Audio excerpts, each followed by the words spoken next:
Town Band Banter with Doc and Dave.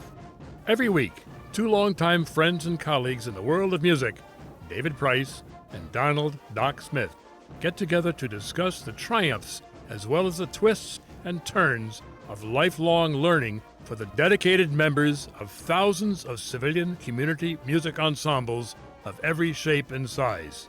Your comments and suggestions are always welcomed through email as info@townbandbanter.com, Facebook, Town Band Banter, and Instagram, #TownBandBanter. And now for our hosts, Doc and Dave. Hi, everybody. This is Town Band Banter with Doc and Dave. And we've been talking for the last couple of years, Dave and myself, about doing something about all the topics that we end up talking about amongst ourselves after rehearsals about community bands and town bands. And we were thinking about doing an article and thinking, well, there's too much there for an article. Do a book. It'd be a big book, you know. So we thought we'd try the podcast format. And I'm glad we did. This is our pilot for that. And what we thought we'd do in our pilot is to kind of outline all of the topics that we want to start up for episodes, and we have plenty of them.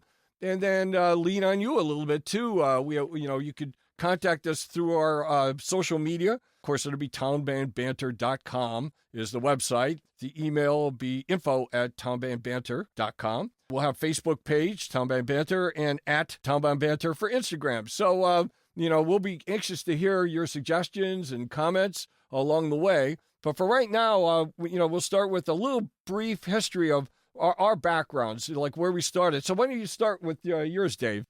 Yeah, sure. I started teaching back in the 80s, early 80s, and I'm retired now after a career of teaching for 30 years. And one of the first jobs I had was elementary and junior high instrumental music. And I noticed that there just wasn't much of a support group that would go along with the band I was trying to create. And so at some point I decided, gee, let's form a community band and see if we can get some parents involved. And I managed to put this together through the neighborhood, what's called the Neighborhood Guild, which is a recreation department that's right in the town of Wakefield, Rhode Island, where I taught. And I successfully ran that community band for about 10 years on that. I came from Connecticut, a little town in Connecticut, Hebron, Connecticut, where we didn't have any bands and things like that. Wow, that's different than what I had. Yeah, we really didn't have that. We had community vocal groups. My parents were very involved with that. And there were a lot of, it seemed like every town had a fife and drum corps. Oh, that's what it was. Right. And that's where I got my rudimental drumming, chops, so to speak, on that, because my teacher was heavily into that. But I really enjoyed, teaching and developing musicians over the years. So I said 30 years on it. Eventually worked up to the high school and did that for a while, along with teaching theater. And it was a wonderful career. But I really enjoyed the community band experience. I really enjoyed that, and I enjoyed seeing it develop and seeing what you had there. It had some really interesting characters I'll have to share with you at some point. And it definitely has developed. It's like a 70-piece band now. Right, so it's fantastic that you got that started. And even more amusing that you had never experienced that before. Like you started it out of the blue, something you had never been part of before. That's remarkable. That is not my experience at all, as some of my earliest memories in Shamokin, Pennsylvania, in the middle of Cold Kraken region there, is the Our Band, OUR Band, one of the oldest bands in the country. The oldest band, non-military band in the country is supposedly the Allentown Band, not that far from Shamokin. And the tradition in our town was that every Sunday night, I think it was Sunday nights, I'm pretty sure, we would go over to the post office.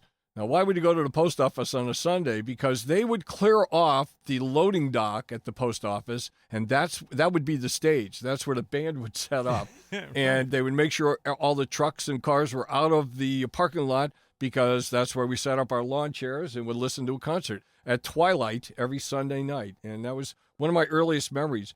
Later on, we moved to Scranton, Pennsylvania, and Crystal Band, and a couple bands, actually. Some of them were like green sheet bands. So you got a little bit of money for being in them, but for the most part, they were volunteer bands or church festival bands. And one of my first gigs was playing in a church festival band there, an Italian festival. I went to Marywood College, and our band there was too small for instrumentation, so they invited community members. So it was a community and college band and orchestra. And actually, I think the chorus, one of the choruses also invited community people. So those kind of combinations, I think, are fascinating, too, and we'll certainly talk about that. I ended up at Penn State for my doctorate, and at Penn State, I was doing the blue band, which is all university, but there was this thing called the State College Community Band that I wanted to play in. It was a very good band, but people had held their seats forever. And unless someone got sick, that's how I got to fill in every once in a while. I was not going to be, in my 4 years there, a member of that band, or regular member of that band. But it was a terrific group. And also another thing I ran into for the first time there was alumni band. If you didn't send in a response the next day to alumni band, you would not be in the 400-piece band block. Oh, God grief. For the field. Yeah, because there were 5,000 people on that list at that time. And it was a huge, huge impact on the program and the community. And it was all like some people went into music, other people didn't, but they were lifelong performers in music and lovers of music. So that got me, when I became director of bands at Northern Michigan University, one of the first things I did was form an alumni band to try to create those ties with all the communities and the band directors in the region who had gone to Northern Michigan, who kind of separated themselves from the school. That really did help with recruiting, so I ended up doing the same thing when I came here to the University of Rhode Island. I did get to conduct the Marquette Civic Band while I was there. They only perform in the summers. However, they have wool uniforms, which makes perfect sense because they performed right on Lake Superior. Presque Isle is actually a peninsula that jutted out into Lake Superior. And on summer evenings in July, it could be 80 during the day, but it was going to be much chillier at night. So wool uniforms made perfect sense for there. And then when I moved here, I was on the other side of Dave's Wakefield Civic Band, because I was the high school director. I left university teaching, and I was the host for that band every week and occasionally guest conducted it as well. And then I took over the Jamestown Band, I think it was about 8 years ago, and the Jamestown Community Band has expanded and done very well, and I'm thrilled about that job, but that's an interesting situation too, a very different kind of band. So it's because of all the differences in all these bands, except for one thing, that ties them all together, and that's lifelong learning and people that want to continue playing, and it's great for them in many ways, but there are positives and negatives, and those are topics we want to certainly discuss as we go on. I'll take on maybe the first one, cognitive. We have a neurologist who's also a good musician who's going to be one of our early guests, and he's going to talk about, the positives and the negatives of the cognitive, like it really does help as you're aging and the cognitive starting to break down. But then when it does start to break down, are there strategies to keep people playing longer? And we certainly want to explore all of that. There are so many other topics like that we decided to start the podcast. What are a few others, Dave? I was just going to say, as your band members get older, and it's great to have a band that has a real span of ages. What would you say with the Jamestown band? What you said, you had a kid he's 12. He's 12. Well, he started when he was 12 last year. So, yeah. And he's a very good musician, by the way. He is, really, yeah. And we have a couple other kids from the middle school. Yeah. But then all the way up, people into their 90s. Yeah. So it's... it makes for a really good challenge. But like you were saying, the cognitive, things that will benefit. But also, things you have to deal with older band members, hearing loss and visual issues. I was saying I'm playing in the Westerly band, and the gentleman who plays in the horn section with me. By the way, I am struggling to play the French horn, but it's all right. I can attest to that. They're very forgiving. So isn't the Jamestown band. But the gentleman who sits next to me, he's in his mid-80s.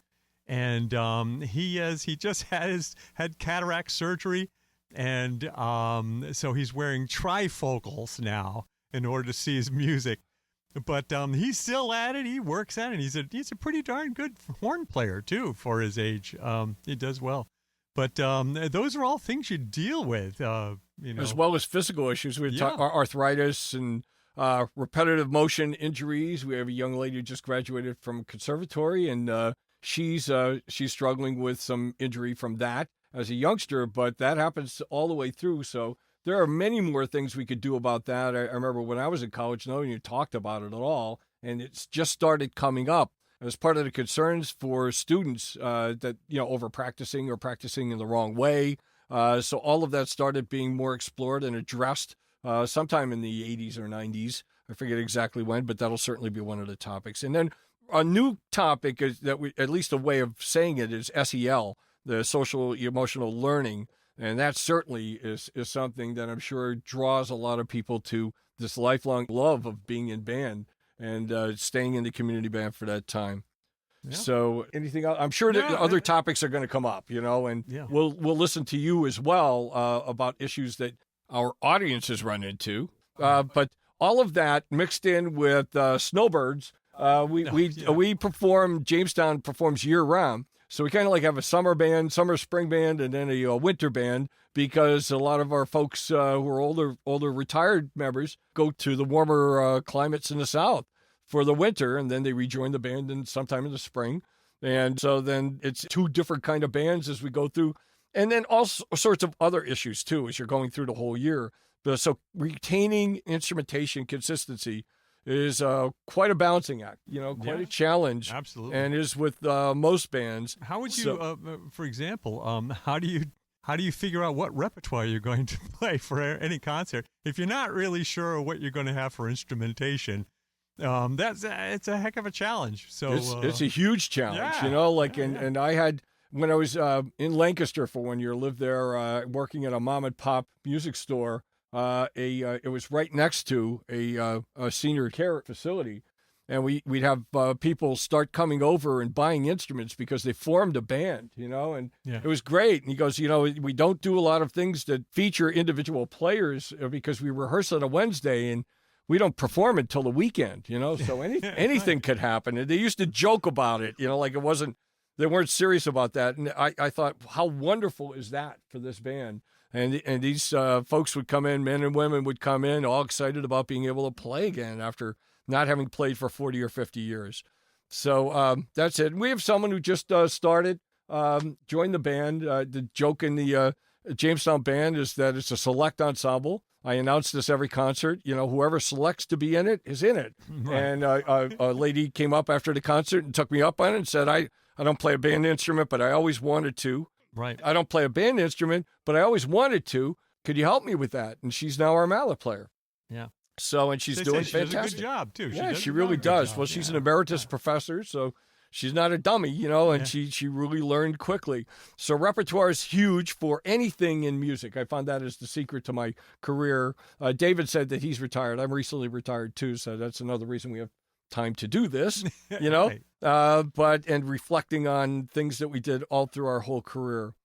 So, the membership, audition procedures, what every band is a little bit different with that. So we could talk about all those issues in the balancing, and it's kind of cool. Somehow all of the bands that we run into manage all of those issues, and it's probably because of that basic drive to continue playing. Yeah. What else? Oh, funding was something that you had brought up.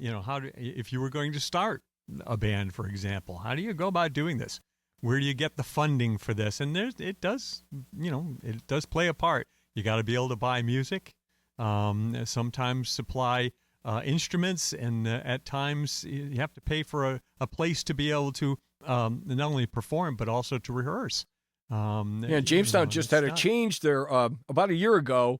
We realized that our audience had outgrown the place that we were doing our performances in the same place we rehearse, and it was greatly exceeding the fire code. Oh, you used to do the performances there at the church? Right there, yeah, and because the band was only like 15 or 20, and then the crowds were 30 or 40, it was no problem, and then all of a sudden the band grew. And the crowds more than tripled. Sure. And there wasn't room. There was standing room only, and we were in danger of the fire marshal, who was a friend of the band. So I don't know. That's good. You For a never few know, bucks, you he know. stayed quiet. What happens? You can imagine we talked about the Hooterville volunteer fire Yes, band. one of my favorites. Yes, right. But, like you can imagine someone coming in, the fire marshal was in charge of that band, so he probably wouldn't have stepped in and called a violation. But you never know in a small town what might happen.